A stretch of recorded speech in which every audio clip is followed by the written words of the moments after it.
بسم اللہ الرحمن الرحیم۔ السلام علیکم۔ جو ہی اس نے زہر آلود کھانا کھایا تھا اس کو قے آنے لگی تھی اور مسلسل آ رہی تھی۔ بہت مشکل سے اس نے اپنی بیوی سے کہا تھا کہ میرے بھائیوں کو بلاؤ، مجھے ہسپتال لے کر جائیں، لیکن اس کی بیوی جس نے خود اسے زہر دیا تھا وہ بھلا یہ کہاں ہونے دے سکتی تھی کہ وہ ہسپتال پہنچ جائے اور اس کی جان بچ جائے۔ اس لیے اس نے موبائل نکالا اور اپنے عاشق کو بلا لیا، اس کو سارے حالات بتا دیے کہ یہ الٹیاں کر رہا ہے، زہر نے اس کے اوپر صحیح اثر نہیں کیا، اگر یہ ہسپتال پہنچ گیا تو بچ جائے گا۔ اس کے عاشق نے حالات کی نزاکت کو فوراً سمجھ لیا اور پھر اپنی محبوبہ سے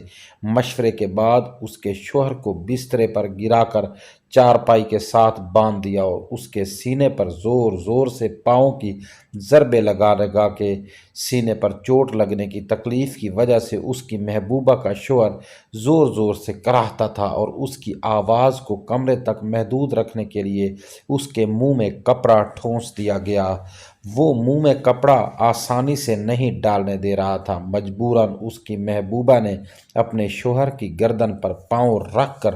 دبایا تھا، جس سے سانس روکنے کی وجہ سے اس کا منہ خود بخود کھل گیا تھا اور کھلے منہ میں آسانی سے کپڑا ڈال دیا گیا تھا۔ اب چونکہ اس کے ہاتھ بندھے ہوئے تھے اس لیے وہ چاہ کر بھی منہ سے کپڑا نہیں نکال سکتا تھا۔ اب کپڑے کی وجہ سے اس کی آواز بالکل گھٹ کر رہ گئی تھی، وہ بمشکل کمرے میں بھی سنائی دیتی تھی۔ ایک بار پھر اس کے سینے پر پاؤں کی مدد سے ضربیں لگانا شروع کر دی گئی تھی، یہاں تک کہ اس کے منہ اور نازک اعضاء سے خون نکلنے لگا تھا۔ تقریباً 1.5 گھنٹے تک اس کو یوں ہی اذیت ناک انداز سے تکلیف دی جاتی رہی تھی اور 1.5 گھنٹے بعد اس کی گردن ایک طرف کو لڑھک گئی تھی، جس سے یہ اندازہ لگا لیا گیا تھا کہ اب اس کی موت واقع ہو چکی ہے۔ اس لیے اس کو چھوڑ کر انہوں نے اپنے جسم کی ہوس مٹانا شروع کر دی تھی۔ اپنی ہوس مٹا کر جب وہ لوگ فارغ ہوئے تو اس وقت انہوں نے فیصلہ کیا کہ میت کو کپڑے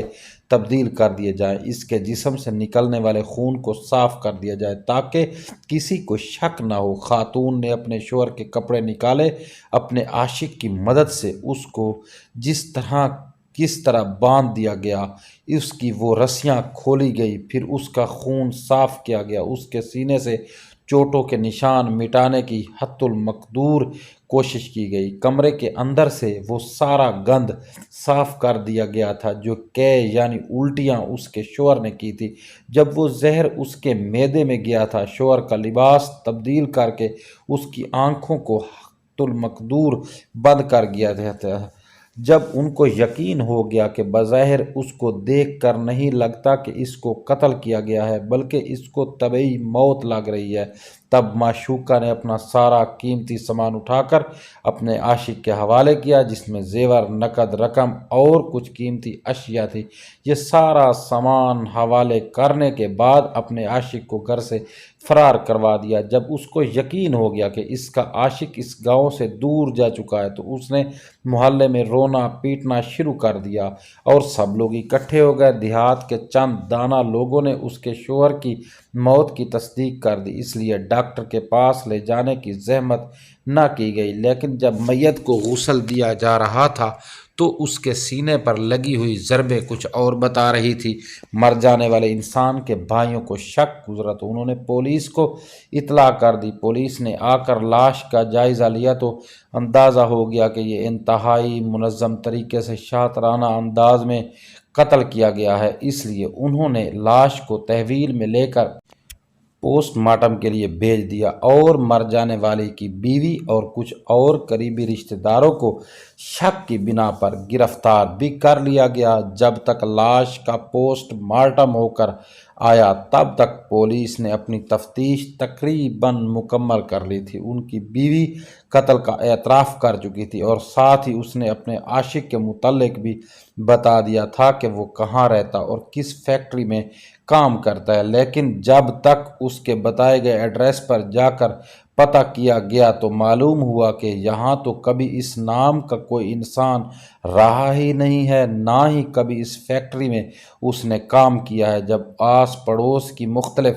فیکٹری میں جا کر اس کا حلیہ وغیرہ بتایا گیا تو ایک فیکٹری سے کچھ اشارے مل گئے، مگر وہاں بھی کسی نے اس کے آبائی گھر کے متعلق نہ معلومات لی تھی، نہ ہی اس نے کبھی کسی کو سیدھا بتایا تھا، اس لیے پولیس چاہ کر بھی اس تک کبھی نہیں پہنچ پائی۔ وہ نمبر جس کے ذریعے وہ اپنی محبوبہ سے رابطے میں تھا، نمبر قتل والے دن سے لے کر اب تک مسلسل بند جا رہا تھا۔ اس کی کوئی بھی نئی لوکیشن نہیں آ رہی تھی۔ اس کی آخری لوکیشن محبوبہ کے گھر میں ہی تھی۔ پولیس کے پاس کوئی ایک اور آخری کیس تو تھا نہیں، وہ اپنے اور کاموں میں مصروف ہو گئی اور اس قتل کی فائل بند کر دی گئی۔ یوں ایک خاتون جس نے اپنے وفادار شوہر کو وقت اپنی جسمانی ہوس مٹانے کے لیے اپنے غیر محرم محبوب کے کہنے پر قتل کر دیا گیا تھا، وہ جج کے سامنے پیش کی گئی اور اس کو موت کی سزا سنا دی گئی۔ وہ آج بھی جیل میں قید ہے۔ نہ تو اس کے سسرال کی طرف سے کوئی اس کیس کی پیروی کر رہا ہے اور نہ ہی کوئی اس کے میکے سے اس کے کیس کی پیروی کرنے کے لیے تیار ہے۔ اس کا وہ محبوب جس کی خاطر اس نے اپنے مجازی خدا کی جان لے لی تھی، اس محبوب نے اسی کے دیے گئے پیسے اور زیور وغیرہ کو بیچ کر عیاشی شروع کر دی ہے اور پلٹ کر کبھی اس کی خبر تک نہیں لی۔ آج وہ جیل میں قید دوسری خواتین کو یہ بتاتی ہے کہ غیر محرم کی محبت عذاب ہے، لیکن افسوس کہ وہاں سب اس جیسی ہی آتی ہیں جن کے پاس اب پچھتانے کے سوا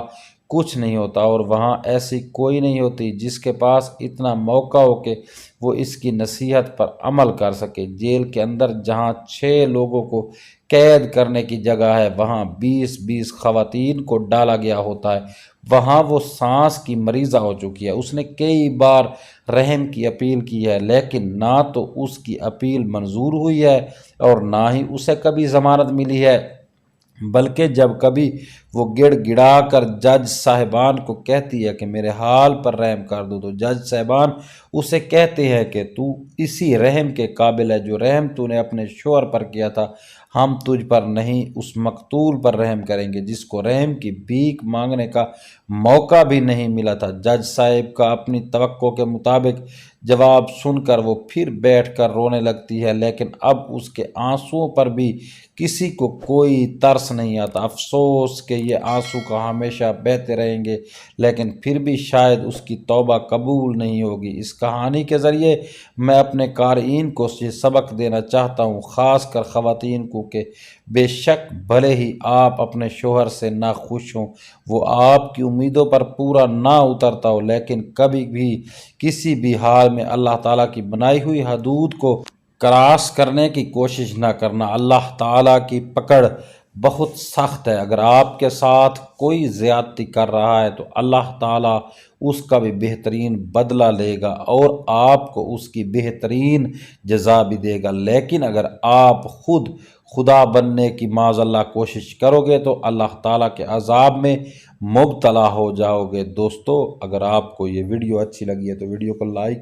ضرور کر دیں اور کامنٹ باکس میں درود پاک پڑھ کر ایک اللہ تبارک و تعالیٰ کا نام ٹائپ کر دیں۔ شکریہ۔